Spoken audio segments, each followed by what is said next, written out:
Salut les enfoirés, aujourd'hui on va changer les plaquettes de frein sur une Smart 450 Fortwo de 2004.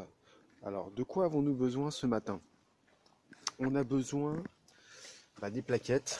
Donc à l'avant vous avez deux disques à l'avant, deux tambours à l'arrière, donc on ne pourra pas changer les freins à l'arrière. La référence Ferrodo que j'ai prise c'est le FDB 1162. Voilà. Sinon, on va avoir besoin d'une clé de 13, une clé de 17, d'une brosse que j'ai achetée toute neuve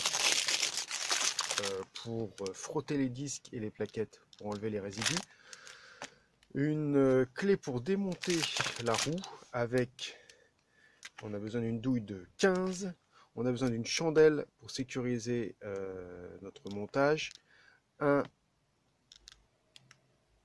il va falloir aussi qu'on monte la voiture. Donc il nous faut un cric qui n'est pas fourni avec la voiture, parce que si vous avez un kit anti-crevaison, donc ça il faut le prendre sur une autre voiture.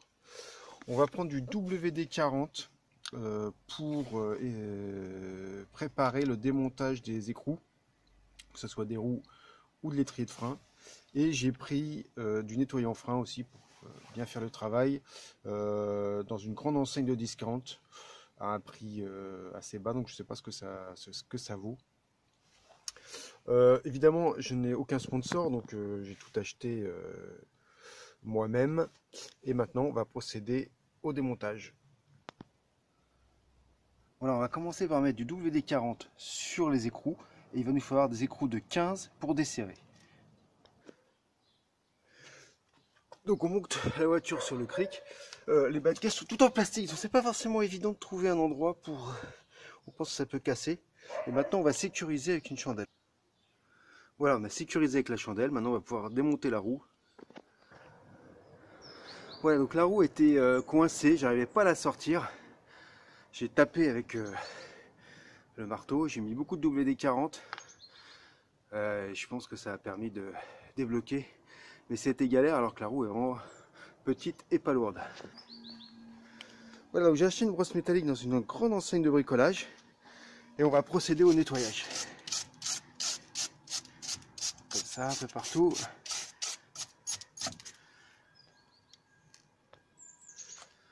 Voilà, maintenant que j'ai brossé, je vais mettre du nettoyant frein un peu partout.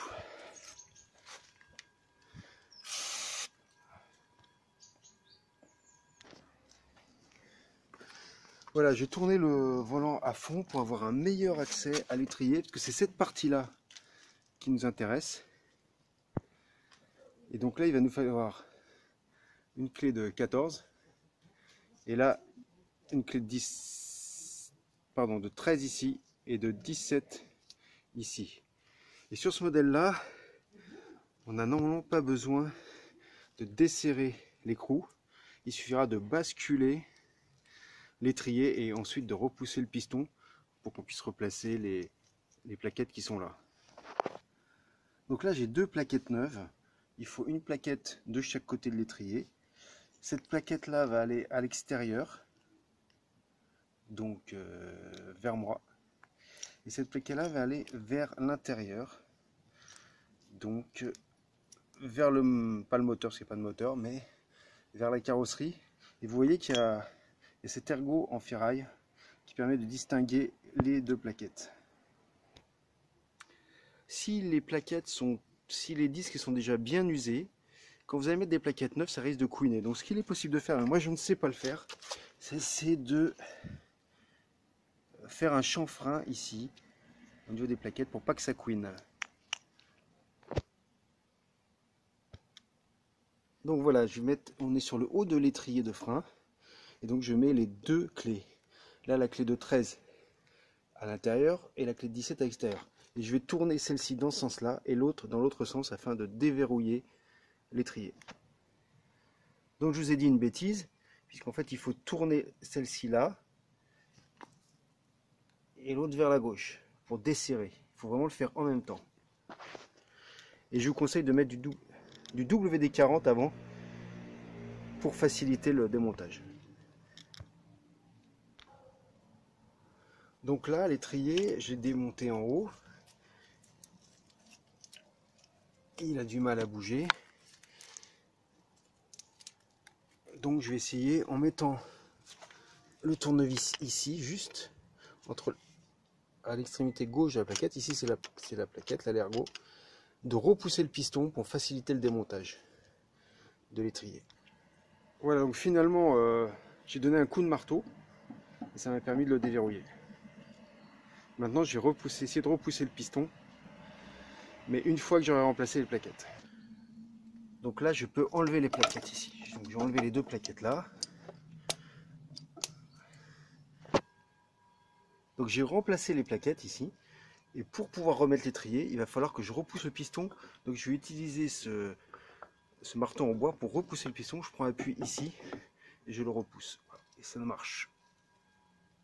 Voilà. Donc pour le remontage de l'opération, utilisez deux clés dans le sens inverse. Donc celle-ci anti-horaire et celle-ci horaire. Voilà les amis, enfoiré. Bah écoutez, une fois que la voiture est à terre, ne surtout pas oublier de bien serrer les boulons. Donc c'est pas très compliqué. Bah écoutez, si ça vous a plu, un pouce bleu ou la cloche pour vous abonner. Et toujours dans l'idée qu'on fasse des choses simples, économiques, puisque les plaquettes ça vaut dans les vingtaines d'euros. Vous faites vous-même, vous en avez pour 20 euros, mais il y a un petit peu de matériel à acheter quand même. Et après, vous êtes autonome. Ouais, je fais ça en pleine rue, sans difficulté particulière, tant qu'il pleut pas, on est pas mal. Allez, à très bientôt les enfoirés, pour la prochaine vidéo, pour qu'on fasse des économies et qu'on s'entraide.